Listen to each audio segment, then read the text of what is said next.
I wasn't planning a response for this video, but Brother Shatelko can bring things out of me. Let's put it like that, all right? You asked, what's the desired outcome? Obviously, I can only speak from my point of view. And in that case, it will be Black self-sufficiency. Black families living in Black communities supported by Black industry. The way you say things were when there was a we. Greenwood, Durham, Harlem, the old west side of Las Vegas. I'm pretty sure you can name a lot more places than I can, where Black patrons frequent the Black grocers. They get their services done by the Black dentist and optometrist. They stay at Black-owned lodging, etc. Unfortunately, I wasn't here to witness any of that. All I've ever seen with these two eyes in this country is Black regression. You asked me a while back whether the hood I grew up in was still Black. And as far as residents, there's still a lot of us there. But there are far less services that are tailored to us. There used to be a casino called the Speedway. And then for a long time, it was called the Lucky Club. It had a hotel attached to it. The marquee read $25 for CDL holders. So you'd go into the parking lot and, you know, of the vehicles in the parking lot, which was rarely ever halfway full, but half of those vehicles would be rigs. Then you go inside and you see a group of us hanging out at the bar, at the sports book, in the lounging areas. It was one of our spots. Today it's the Ojos Locos, completely renovated, every advertisement written in Spanish, and the parking lot is always packed to the max. And although there has always been a significant amount of Hispanics that lived in the area that I grew up in, the services were always tailored more to us. Today, the only thing that's still Black is the church. And the pastor, let's just say he's been in the news lately. It's obviously possible for Black Americans to prioritize engaging in commerce with one another. It's possible to prioritize buying homes around one another. It's possible for Black men and women to prioritize building families with each other.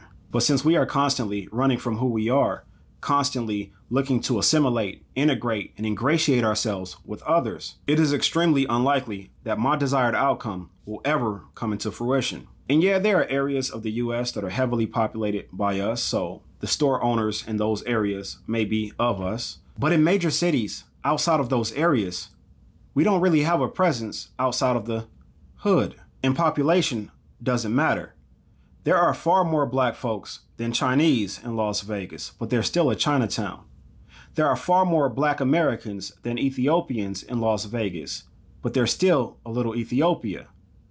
I don't know if we have ever had a larger presence than the Hispanics in this area, but there has always been an area that we call Little Mexico. And all of the areas that we frequent, we just call the hood. Today, you'll see signs that point out the historic West Side. There's a historic West Side Park where many of the pillars of our communities are honored. Theron Goins, Tyrone Thompson. But at the busiest intersection in that area, there's nothing that belongs to us. When you're driving up and down MLK and you approach Lake Mead, you're going to see McDonald's, Del Taco, Taco Bell, Starbucks, El Pollo Loco, Panda Express, Jack in the Crack, and Mario's West Side Market. And Mario, while he's always been good to us and employed and serviced us indiscriminately, even when he was in Northtown, heck, he even let Mook and them do the music video on his roof.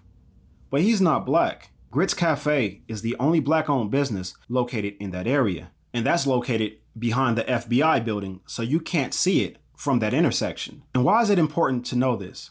Why is it important for me to mention that?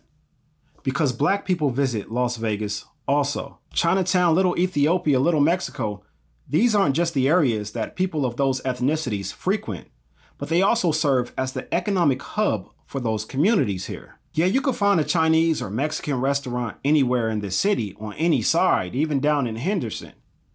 But you could find 100 in those particular areas, along with the services that those communities need. See, when I'm out driving Lyft, I'm bringing people to Chinatown.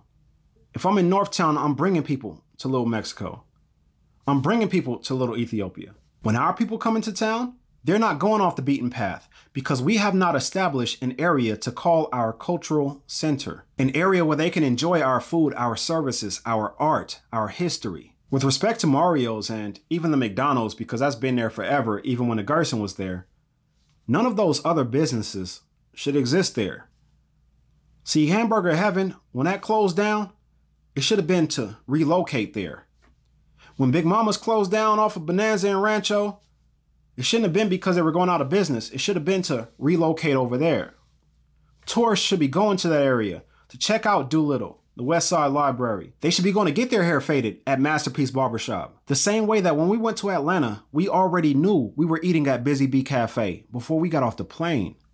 That's the same way black folks coming to Las Vegas should be like, yeah, we going to Grits Cafe for breakfast. Oh, y'all want to order food? Well, we got to order from IndulgenceLV.com.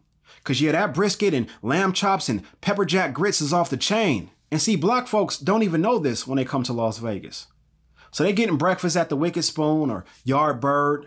They gonna eat dinner at, Capitol Grill. Restaurants is right there on that strip where we have zero presence and none of that money is fueling anything in our communities. We should be able to go to Lake Mead and Martin Luther King for everything we need and see our own on the other end of that transaction. But like I said, it's unlikely. See, we like to point out how welfare divided the black community, how black women traded in black men for government checks. And it's a lot more nuanced than that. However, we fail to recognize our own damage. What's the difference between black women trading in black men for government checks and black women trading in black men for degrees today? What's the difference between that and black men trading in black women for passports today? Does that not destroy black families also? We cannot complain about the destruction that the war on poverty caused our communities, and then 60 years later, willingly repeat the same destructive practices in a different form. Are the passport bros government agents set out to destroy us?